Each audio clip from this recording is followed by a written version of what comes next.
Good morning, everyone. Good morning, church. And to our online viewers, good morning, who keeps on following and watching us during Sundays. You know, singing the praise and worship songs is really a serious matter, and sometimes we get emotional, sometimes we cry. But the one thing that struck me in the lyrics of the song is that sometimes we cannot contain God. And sometimes we tend to shout our voices. Praise the Lord. Again. Amen. God should be praised because He is worthy of our praises. Now, this morning, we go back to our just a setting of the mode. This month, we have a theme. You belong here. I think this is mentioned by our dear pastor last first Sunday of March. We are trying to strengthen our family in Christ from being strangers to a family in Christ. So, in the first Sunday, the topic that Pastor J. Mac brought us is about the book of Luke in chapter 19. From lonely to being loved. Just a little bit of a summary as far as you can remember. I hope you remember too. So I'm trying to sharpen my memory. So the story goes like there is a sinner named Zacchaeus. Tax collector siya. But in his current situation, he's a lonely person. Of course, lonely yun siya, no? Kay being a sinner, sometimes ma-exhaust ang imuhang self. Tapos, in the end, you are longing for something bigger. He's really seeking the Lord to meet him up, but naman siya physical nga weakness, gamay man siya. So with the help of the sycamore tree, nahimo na gyud nato ni nga kuan nga unta naapoy sycamore tree sa atong kinabuhi, no? So naay sycamore tree, and part of the discussion is that it's really there, waiting for Zacchaeus to meet the Lord. And the message is directly pointed out to the people around that event. Katong naggrumble sila, kay ngano nga ang pagkamakasasala ni Zacchaeus mo ilahang nakita nga Jesus Christ, who is perfect, should not associate himself with the sinners. No, usahay kita mga Kristiyano ana sad ta. Kano ni simba mo sa simbahan nga kanang grabe mo nagkinabuhi oy. Dapat wala na mo simba diri kay kita diri sa simbahan puro gyud mga tarong, basig matakdan ta ana niya. Sometimes we are that. And the message of the Apostle Luke really struck to each and every one of us. Nga kani nga simbahan is for the sinners and the sick. And Jesus Christ is not here for the well, kanang mga maayo. Niari gyud siya diri para sa mga masakiton. That's why that message is really a very life-changing for us Christians. That whenever we see people nga mga makasasala, dili na to sila ipalayo, but ato sila nga abi-abihon. Let us welcome them to the family of God. Okay? So, let's come to the second portion, kaning week 2. Ako ang naka-assign. So, I'm praying to God nga God will really use me mightily para ma-deliver gyud nako ang message niya. We will transition from the Apostle Luke to Apostle Paul. So, based ato ang Bible reading ganina, Apostle Paul is talking to the people of, or the church of Ephesus. So, ang istorya ani is that the church of Ephesus, ang mga katawhan sa Ephesus are still young Christians. Mga bago pa sila nga Christian. So, ang naglangkob sa chapter 2, he is talking about their filthiness before. And is trying to transition them into their current situation. Unsa ba gyud ang Kristiyano? So iyang gibalikan dito sa mga first verses sa Ephesus nga before you are sinners. Naglunang mo sa pagpakasala and you are dead. Patay mo sa pagpakasala. But now you are born again through Christ. So naay mga question nga karon nga Kristiyano nami, unsay among buhaton, unsay among status, unsay among purpose? Maunay ato ang tukion karon sa gibasa nato sa Ephesians chapter 2 verses 19 to 22. So, small introduction lang to. This is the real introduction. Let's talk about independence. Independence is really important to us. Human as we are, gitrain na tadaan sa atong mga ginikanan, ug malipay sa atong mga ginikanan. Just like our son, for example. Nalipay mi nga, ni eskwela din siya dito sa Dumaguete and he becomes independent.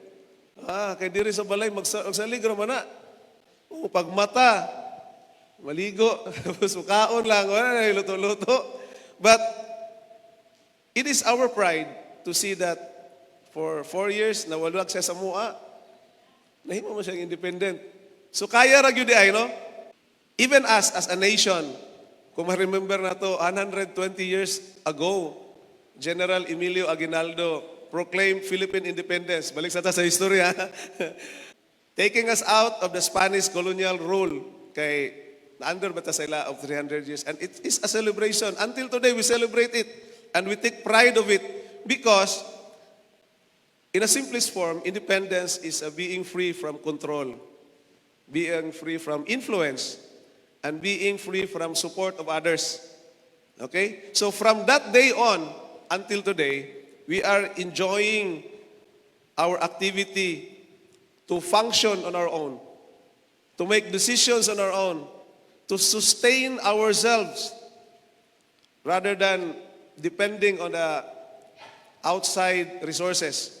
So, nagapaningkamot kita. Even in the business world, people who are raising from the scratch, from rags to riches, we put praises to them. And one of those is si Manny Villar. Would you know he started selling fish, helping his mother sa Tondo. No, if you read the writings about him. And from there, nakapalit siya o gamay nga truck, ikargahan niya sand and gravel, and the story goes on until nakabuild siya og realty, a big conglomerate business, muna ng kamilya karon. So, siguro kung siya magtestimony, he feels proud of it. Kay ma-proud man gyud ta. So, depending on the context that we are looking at, independence can be of two things. It could be a strength in terms of structural, and it could be a weakness in terms of functionality. Sa ato ba pod nga spiritual journey, or can we go through our Christian spiritual journey solo? Nga mahimo ta nga independent? Can we receive praises, especially to our God, kung mahimo ta nga stand alone sa atong pagiging Kristiyanos? Ato nang ansiran karon mga igsoon, no? Which brings us to the title, Naay Independent Illusion. So, mo to, gi-review nato ganiha. Duha ang dangatan nato sa independent, depende sa ato ang context. We could be structurally strong or we could be functionally weak. Can we go solo in our Christian spiritual journey? Pwede ba? Magsolo lang ta? Kanang mag-online ra ko? Inumin mo rin maghihapon ang mensahe ni Brother Bong. Maka-take notes pa ko tapos while nagakaon kong chippy. But question or realization, you missed the opportunity to shake hands with our pastor. You missed the opportunity of shaking hands to Ma'am Ruth, nga maoy ato ang choir director. Nagtanaw ta, gwapo kayong choir, okay sa kay director niya. So, online is good, but it's not good if we continue nga wala gyud tay. Pwede siya mix. Okay? So, let's go to the summary of the text. So, nagaingon si Apostle Paul nga he describes believers as they are no longer spiritual outsiders. They are no longer strangers and ano pag ito na or aliens. Alien jud ha? But now you are fellow citizens and members of God's household. So wala siya muhunong dito. Iya pa dyan ang gi-expound. And being joined together upon the foundation of Christ para mutubo kita, mamahimo tang holy temple where God dwells by His Spirit. Later ato dyan siyang kutukion. So, first, Let us pray. Lord, Heavenly Father, we thank you, dear God, for this opportunity nga ikaw, Lord, nagahatag ka nako og oportunidad nga makadala sa imo nga pulong. And I'm praying, dear God, nga as we go out of this building, that we may be filled with your wisdom and also encouraged to allow God to transform our lives from strangers to being members of your household and to become holy temple where you can dwell with your Holy Spirit. In Jesus' name. Amen. Mao ni ato ang main point. First main point, out of the text, we discuss ta og our identity. There are three identities there actually kung imong mapansin. And second, the foundation. It talks out that we are joined together. And before that, there is really the foundation needed in our walk through Christianity. And third, God is in the business of construction. Unsa na ang construction, hato sa nang hibawon. So, let's go. So, there are threefold identities nga gi-mention dito. Adto ta sa text. Ingon dito si Apostle Paul sa Church of Ephesus. So then, you are no longer first, strangers and aliens. So, mo ni atong una nga identity. Before we are admitted to Christianity, before we are saved, mga estranghero kita. And worse, gitawag kitag alien. Alien? Alien. Okay. But, you are now fellow citizens. Ikaduha nga identity. Fellow citizens of the saints. Kinsa man ang mga saint? Okay. Kung adto ta sa gawas, ug pag kita kabalo, ma-miss na to ni nga santos. Okay? Usahay ang santos ginadala-dala sa mga kanang nagapaninda. So, ayaw ka saag ana mga igsoon ha. Saints, those who are purchased by the blood of our Lord Jesus Christ, mauna sila ang saints. Mga linuwas ni Kristo. Okay? Tandaan nato na. So, kinsa ang saint? Ang saint si Carl. Saint Carl. Saint Bong. Saint J. Mark, kita nga mga linuwas ni Kristo, we are considered saint. Ilista na ninyo. Kay naay mangutana ana pag-abot sa inyong balay. Kinsa ang mga santos. Okay? So we are now fellow citizens. That is our second identity. And third, dili lang ta fellow citizens. In terms of God, we are part of His household. So, out of these three identities, mga igsoon, there is a legal identity, kanang strangers, aliens, kung adto gani ko sa abroad, no tingalag ko, kaya nga ko ang visa, alien ang nakabutang, uy, nahimo na ba kong alien? Pero ang definition sa alien, kuha na siya, you are temporarily staying in the place. Ang imong identity, dili Canadian, but an alien with a temporary visa. Okay? So wala mag-change ang imong status. Stranger gyapon ka, alien gyapon ka, kay dili pa maka-permanent resident dito. So, okay? So we learn things now. Alien. And members of the household. This is relational. So two identities nga itong na-derive. Legal identity and familial identity. Kinship. Okay? Kung a member na ka sa household, iba na imong status, no? Doon na kay right to decide on matters. At ito sa Greek, para ingnon ta nga bright, ang strangers sa Grego, mga igsoon, senos, kay ang ato manggod nga book, Bible, ang superpower ni atong panahon na mga Grego, Greek, and they uses Greek language. So ang mga original nga mga manuscript gyud sa ato nga Biblia gisulat na og Greek kay sila pa man murag Amerika ba nga in our times ang nahimo nato nga international language is English. So that's why kabalo putag English. Sa una nga panahon ang pagsulat sa mga manuscript ani Grego mo nang mas maayo gyud mo adto gyud ta sa pinaka-original. So ang meaning sa foreigner, outsider, sinos. Okay? Onya, ang fellow citizen, tawag nag sumpulitay. Sumpulitay. Fellow citizen. Okay. So, there is a transformation nga nangyari from strangers to fellow citizens. Okay? Sa una, estranghero kita. So, sa may kuan og estranghero, we are an outsider. Wala kita. Wala tay right, wala sa tay roots na ginaingon. Being a fellow citizen is our civic identity. So mahinumduman nato na amat tagapuyo sa General Santos. Unsa gani tawag nato? We are fellow generals. O himaon na niyo na ha, kana pa sa nagpuyo mo sa General Santos, pwede niyo mo tawagon, hey, General Ruth, General Jing. Kaya naamata dire. Sa Christianity mo mga igsoon, we identified ourselves with the saints. Ato akong ginaingon kaninyo. We are purchased by blood, ang ato ang by the blood of Christ, o atong pasaporte is the blood of Christ. Kung sa may timaan nimo nga linuwas ka sa Dios, gipalit ko sa dugo ni Kristo og namatay siya dinha sa cross. So mao nay ato ang pasaporte, no? Nga tawgon kita nga fellow citizens.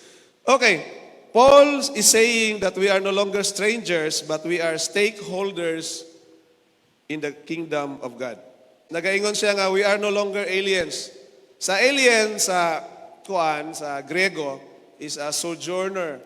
Sojourner meaning, kanang nagpuyo lang ka dito, temporarily. Pero wala ma-change ang imong status of residency.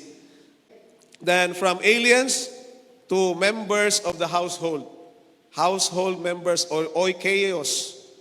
So there is also a transformation from alien, nga temporary nga resident lang ka dito, to a permanent members of the household. Kung mayroon ka nga household, there is kinship or relationship between the members of the family, normally by blood.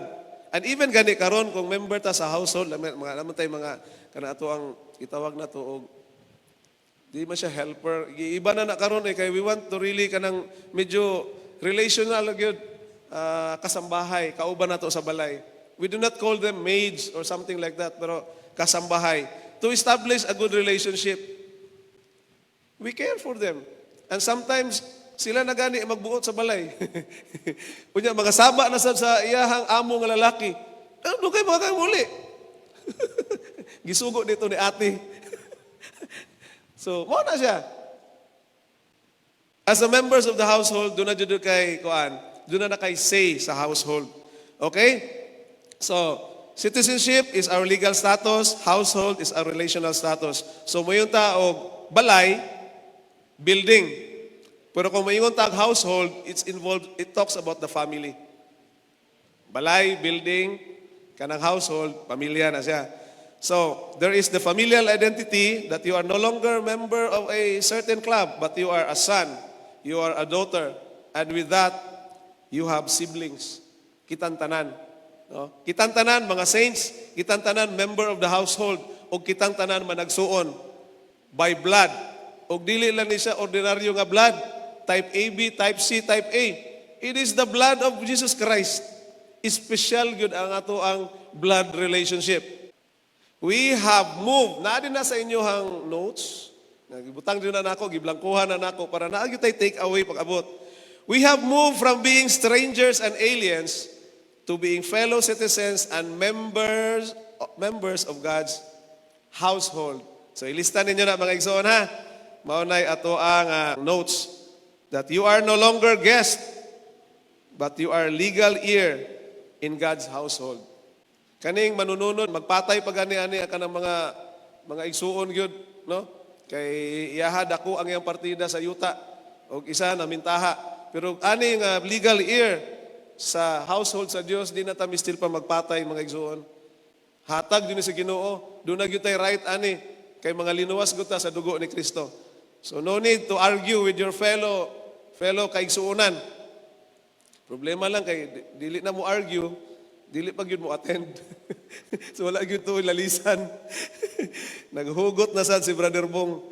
Sige, second, we transition to the foundation. Unsa man gyud ang pundasyon? Kinsa bay mga karpintero diri, mga construction, mga engineer? Familiar ni sila ani, no? Kung magtukod tag building, dili jud unahon ang kuan, ang atop. Magtukod gyud ta sa pinaka-base, magkalot ta, mupalita og deform bars, kanang rebars, atong i-fabricate, okay? Atong ipatindog dito, atong buhatag porma, tapos magmasa ta og simento, bato og balas, takag tubig, tapos atong ibuhos. Nanatay pundasyon. But along with the making of foundation, critical jud kayo mga igsoon. Ngano man, naha diha ang measurement. Dili lang ta pataka-taka nga magpalitag palita og kuan bakal, palitag simento, bato, ana, tapos pormahan nato, tapos okay na. Kinahanglan gyud ta og measurement because alignment matters. Adto ta sa giingon ni kuan. Kani sample lang sa kani. Klaro no illustration, nagharag ang puste, gumikan kay ang pundasyon nga ilahang gibuhat, there is a little inclination of about 10 degrees. Kung tanaw nimo ang 10 degrees, gamay rin na kayo. Sa pinakabutom. Pero kung imo na siyang linsahan, tuntunan nimo na, pag abot dito sa taas, lako na kayo siya bika. Gamay siya diri sa ubos, pero pag abot sa layo na. Kung mag-atop ka, basig ang imong atop, layo na po kaayo ang imong atop. So it is important that we have a good foundation, aligned good siya, measured good siya. Kunya, tama good siya. Sige? Kaya kung dili, mauni ang resulta nga mahimo. Disaster. Sa building ni, what about sa ato ang Christian journey? Magmali tag pundasyon. Okay ra ang mupatay. Pundasyon, no? Okay ra ang mamakak. Pundasyon gyapon. Okay ra ang kanagong lain ko kay inistoryahan. Mamalikas. Kumo na ba'y nakayo karon? Pundasyon mga igsoon. Asa man nato kuhaon natong pundasyon? Balik ta kay Apostle Paul. Ingon siya, you are no longer strangers and aliens, but you are now fellow citizens and you are now member of the household of God. Pero dili dito natapos ang istorya. You should be built on the very foundation of our Christian life. Asa nato kuhaon? Apostles and prophets. Kay asa man di ay gikan ning atong gibasa-basa karon. 27 books of New Testament is witnessed and written by the apostles. Ang mga propeta, 39 books ba ang old? Minsan may nagsulat sa Old Testament. They are witnessed and written by some prophets, kings, judges. Mao ganina nga ang giingon nato didto kung building ta tapos mali na daan ang ato ang pag-start, mali atong pundasyon, guba ang ato ang kinabuhi. Building, guba. Mausab sa itong papangalagad mga igsoon. Hinumduman ninyo, dapat insakto gyud itong pundasyon. Si Ginoong Hestokristo, Diyos, dili tao. Sakto atong pundasyon. Doctrines, insakto yun atong pundasyon. Ang atong gi-worship, dili si Satanas. Pero sometimes that's very clear. Di man jutana, palayo man jutana. Pero kung yung kag kanang na ay project dito, niya naa kay 25%, murag mo compromise man ta. Muna hinuod nga nahitabo karon sa atong gobyerno mga igsoon. Talking about how the Philippine government is really nasa media karon ga the reason why there is a kanang mga impeachment nakang issues tungod kay sometimes when the price is high dili gyud ta mo automatic mo no dili ko kay dili gyud na mo akong pundasyon dili sa Brad sis pag-isipan ako tagay ko sa kasimana to decide tanawa na. Pero kung nagbasa ka o Biblia, klaro imong pundasyon, you will be guided by the teachings of the Bible. Nga dili, it won't take you 1 second. No, I will not do it. Kay dili na, mali na siya nga pundasyon. It will lead to my destruction. Pero how about kanang kuan? Pila to kamalita gani, Brad? 80 kamalita? Umuna i-deliver ni mo sa balay. Basta may pa nga, ayaw sa ihurot tanan. Kay dili maikos ako ang garage. Ugma na po ng uban. Ikaw pa ang mangita o pamaagi mga igsuon nga para di mo masakpan. We tend to compromise because the value is so overwhelming. Kana sa corruption lang na. How about sa kailibgon? Minyo na ba yata? Nya, magsige pa tag-ibog-ibog ang mga tao sa gawas.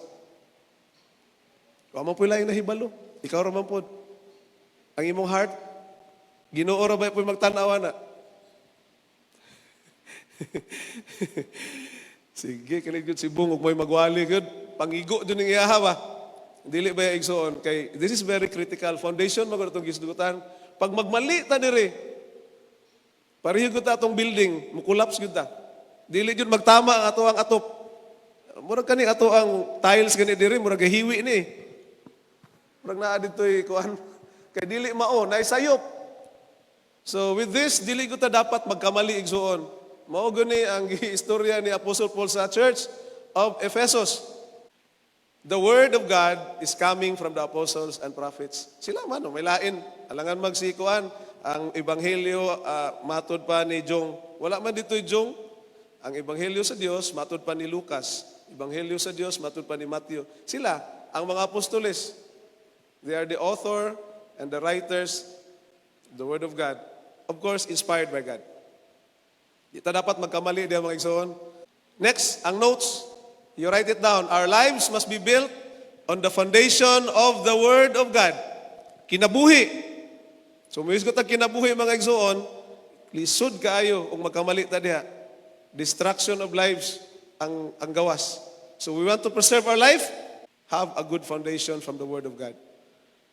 Ako, elder man ko sa church. Kung wala ko sunod sa tama nga pundasyon, ang elder baya, doon ay requirement. So ito na siya, pastor, itong blue book na to. Unsa? Kung wala lang ko nagsubay ani, and praise to God, dili sa ako ang effort, duha na ta akong asawa. Tulo na ta akong asawa. Kakong asawa. Nga man, elders, kanang mga church leaders, and every officer sa church, ang required, usara jud ang asawa. Dili pud pidig duha. Dili pud pidig usa og tunga. Kaya dili man ni usa, tunga lang. Di jud. And maybe si Jong wala na po na magsimba dire.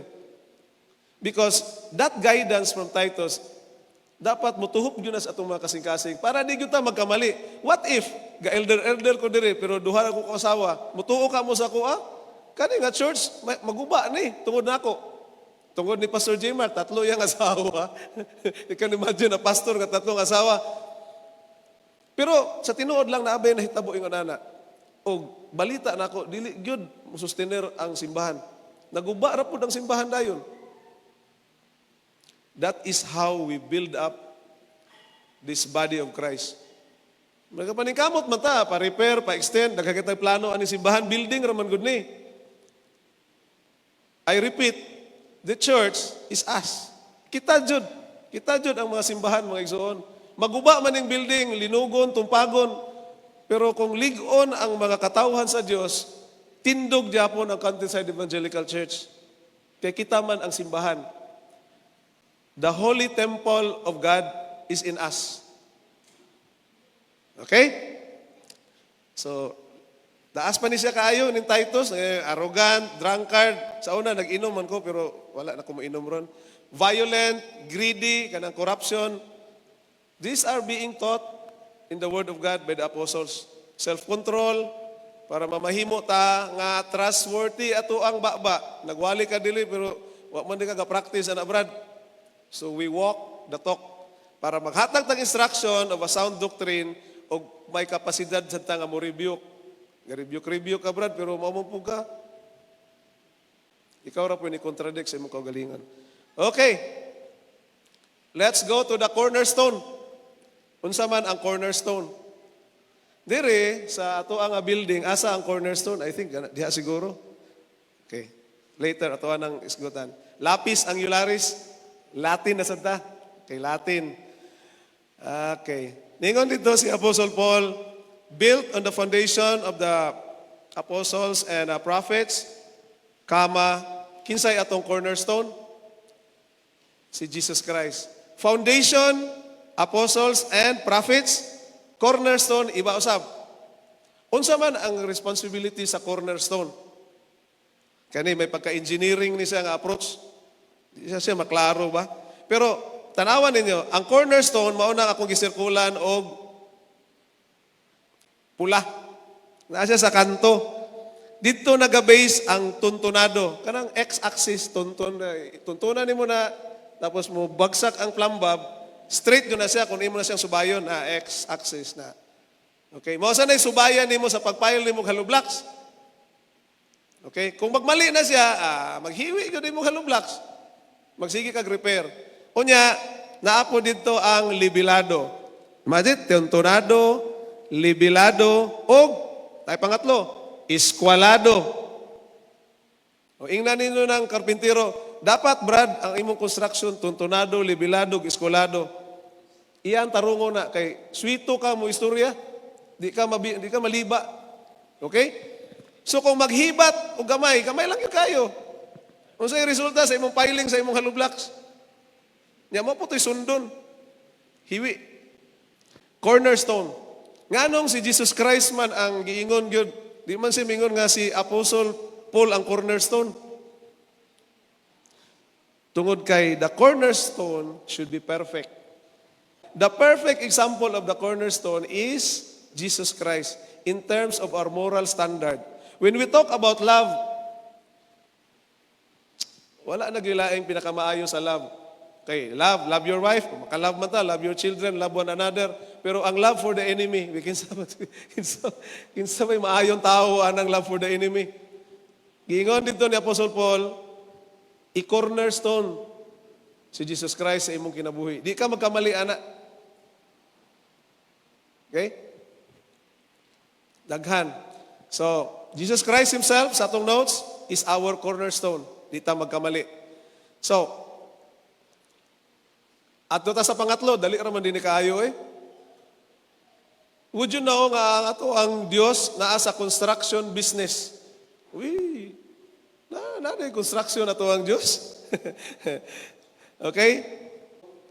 Ingon dito, after no, nga na, ano na ta, we are no longer strangers, we are no longer aliens, and we are fellow citizens as the saints.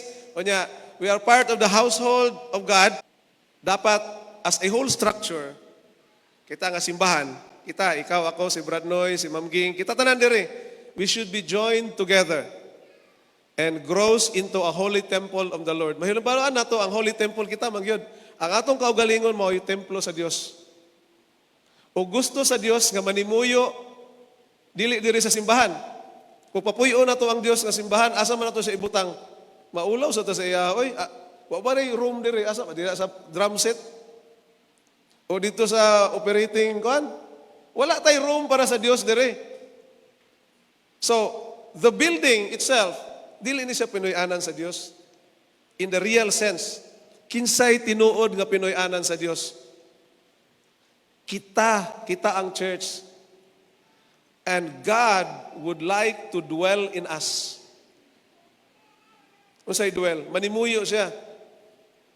O sa pagpuyo niya sa atoa, daghan siyang plano, daghan siyang implementation. Pero usahay lang, stubborn kita kaayo. Di ta magpag-guide. Lahi ang atong kasing-kasing, lahi po ang ato ang lakaw. Ingon ang Dios nga, muadto tag simbahan. Dito, nagsigi pagpanilihig sa balay. Lahi, no? But God, His intention is to really live in us. Di siya, asa man nato siya papuyon diri, building ra magud ni. Di po niya masugo, di po niya pwede maglakaw. Di po niya pwede moingon nga magkuan mo dito, mag community outreach. Steady ra jud yung building nga diri. Pero kita, pwede gud kaayo gud. Pwede ta mag-visitation, pwede ta mag-online teaching, preaching, mag Bible study, pwede ta kaayo.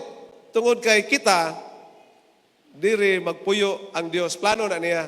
Pero usahay, we decline. Dito na musulod ang solo. So solo means, we could be physically present here. but our life is not transformed to be joined together. Kaya ang Diyos mamili ba yapod? I-force na niya o karon. Naman ko example dire na. Nilukso na sad ko. Sige, na ako example dire. This is us. So God is in the business of construction. So na siya yung mga hollow blocks. Each hollow blocks represents us. He's trying to build a wall. Say for example, kani hawan pa ni. So butang na niya dito si Brad June Ortiz. Pak. Perfect. Maayo kayo ang pagkakuan. Kanang sinaw kayo nga pagka-Kristiyano. So ibutang na siya dito sa wall. As an elder, kay ligon dapat ang wall. Bisag dasmagan pa na ni Mike Tyson, di na matayo ko yung pagtuo. Wall. Tapos ipatong niya si, di na ta magpangalan, kay masig na masakitan, si Tomas nga madudahon. Si Tomas na din madudahon. Ipatong na to ni Ray, ipail. God is choosing us for a purpose in this church. Kunya, sometimes, makadungog tag, unsa na siya? Friction. Tungod kay nakita sa Dios nga dili pa insakto ang pagka-Kristiyano ni, napa siya kulang, napa yung pagkahambugiro. Kunya, ako siyang ipail kauban ni Brad June nga medyo perfect naman si Brad June. Mabungkag running wall. Kay tikalon kayo ni si Tomas. Ako kadtuko-di. So God is really sanding. Gisander niya si Tomas until it finally settles with John Ortiz. That is the construction principle of our God, mga igsoon. Naaka diri sa simbahan naman ta diri. We not take mag-solo Christianity ta nga kita na lang yung tanan dito. It doesn't mean that way. We could be physically all present here. Dili siya solo. We are in unison of singing. We are in unison of everything that we do. But your life, kung tanawon sa Diyos ang imong kasing-kasing, it is not perfectly transformed according. So ibutang day ka niya dito sa elder. Mabungkag ang church. So makadungog ka karon, and God is not destroying the church kung makadungog mo mga friction. God is working on our lives. Kuhaan ka niyang trabaho, kaya bugiro kayo ka. I-demote ka niya. Sometimes God works like the way. Ganana. Then you begin to realize, oh, I'm sorry, Lord. Ibalik ka na po sa Diyos. Pero fitted na ka. Fitted na ka. Oh. Nindot na kayo ang imuhang sitwasyon. Uban na mo ni Sir John. Have you got my point? Ang Diyos, mamili yun siya. O ang Diyos, may plano yun sa atong kinabuhi. Okay, don't be discouraged kung halimbawa, idisiplina sa Diyos, sandiran ta sa Diyos, pasinawon ta sa Diyos, tungod kay ibutang ko kaniya diha, whether you like it or not. Sige, ako saning ibutang dire kay balik sa ko sa akong pwesto.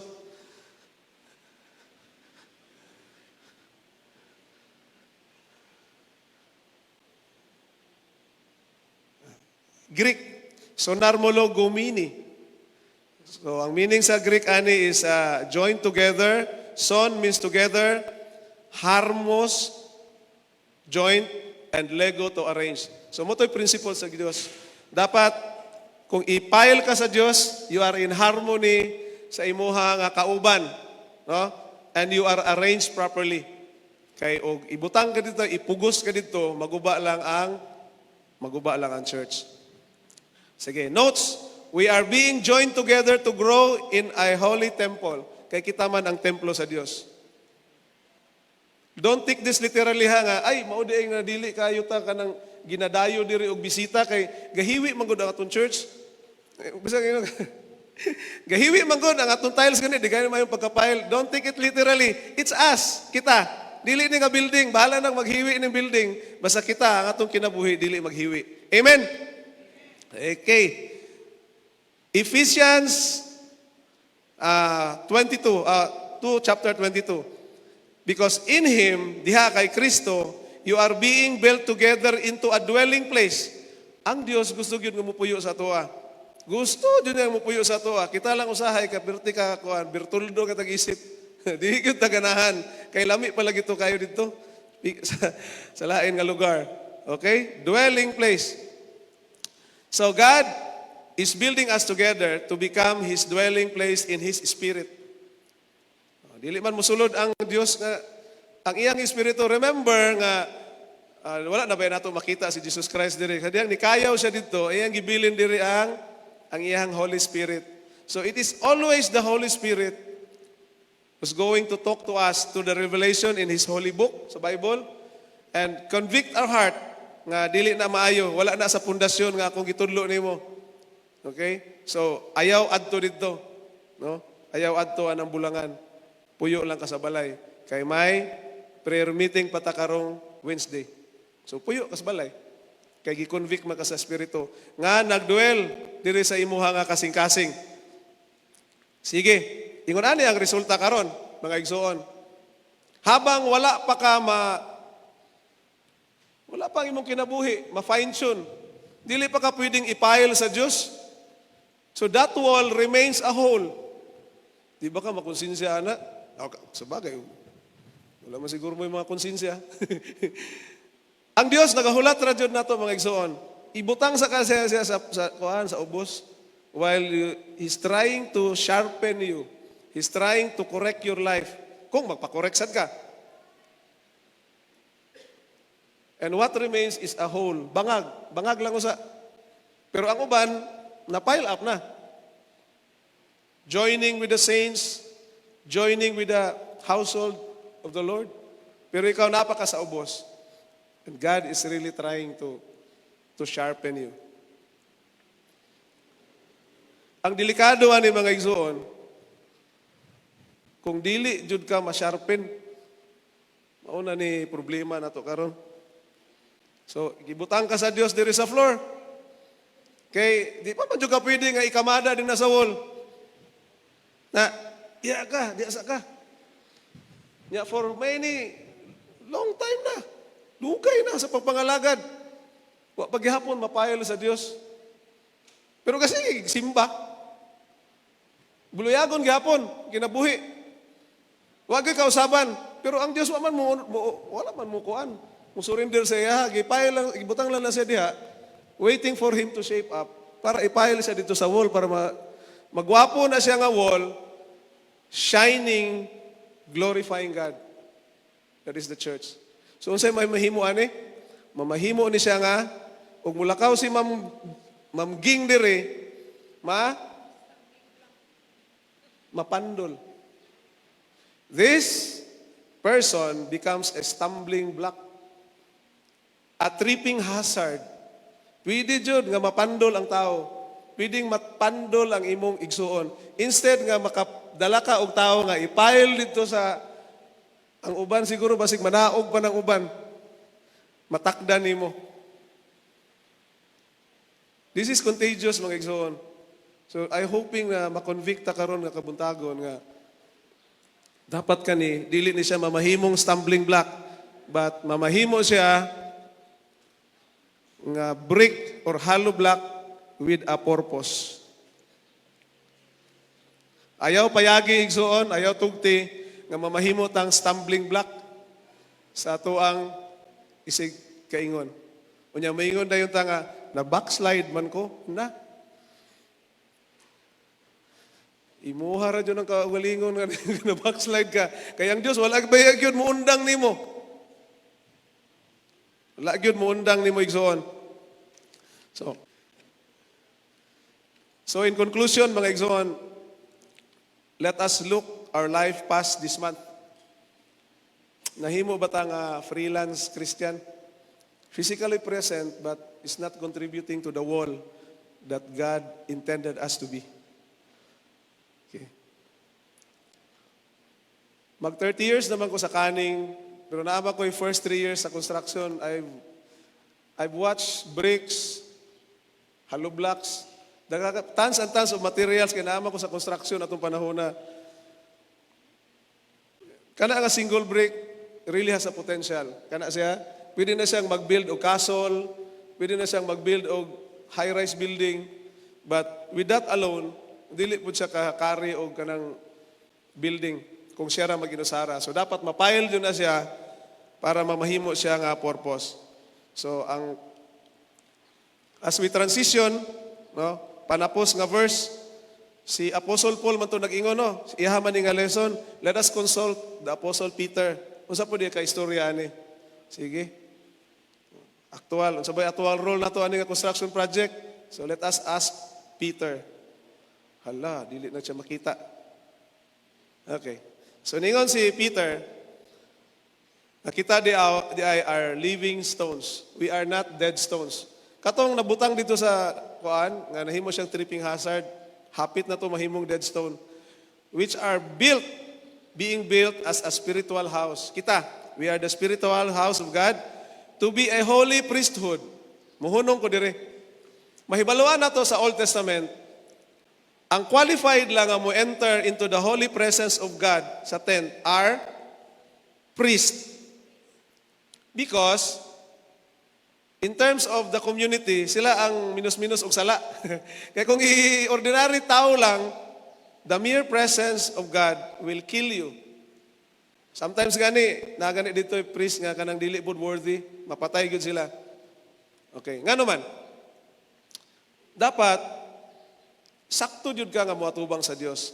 And being that living stone, God is really shaping us every day.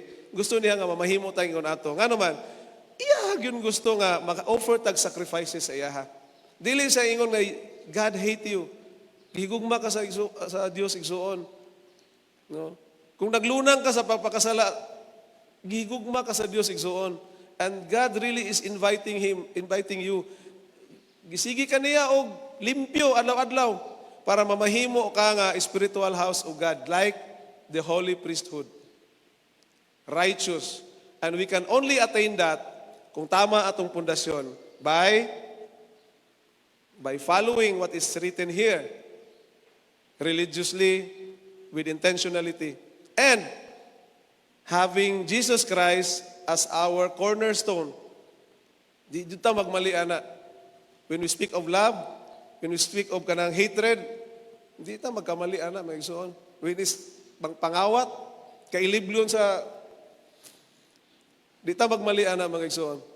Focus on Christ para mamahimo tang acceptable sacrifice sa Dios through our Lord Jesus Christ.